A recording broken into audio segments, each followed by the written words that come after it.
કરવા સાંસદ રામ મોકરિયાએ માંગણી કરી છે। સાંસદ રામ મોકરિયાએ રાજ્યસભા ગૃહમાં પોરબંદર એરપોર્ટનો મુદ્દો ઉઠાવ્યો હતો।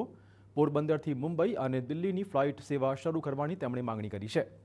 વિદેશમાં વસતા પોરબંદરના હજારો લોકો વતી ફ્લાઇટની તેમણે માંગણી કરી છે। મુંબઈ દિલ્હીની ફ્લાઇટથી પોરબંદરના પ્રવાસનને પણ વેગ મળશે, આ દાવો તેમણે કર્યો હતો। આટલો ઐતિહાસિક અને મહત્વપૂર્ણ શહેર આજે પણ પૂરતી હવાઈ સેવાથી વંચિત છે, જે આપણા માટે દુઃખદ બાબત છે।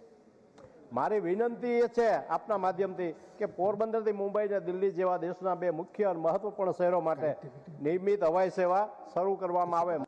હું ભારત સરકારને વિનમ્ર પરંતુ દૃઢ અપીલ કરું છું કે તેઓ પોરબંદરથી મુંબઈ અને પોરબંદર દિલ્હી વચ્ચે નિયમિત હવાઈ સેવાઓ વહેલી તકે શરૂ કરે। આ નિર્ણય માત્ર પોરબંદર વિકાસને નવી દિશા આપશે નહીં, પરંતુ સમગ્ર સૌરાષ્ટ્રના આર્થિક, સામાજિક, પર્યટન વિકાસમાં મહત્વનું યોગદાન થશે।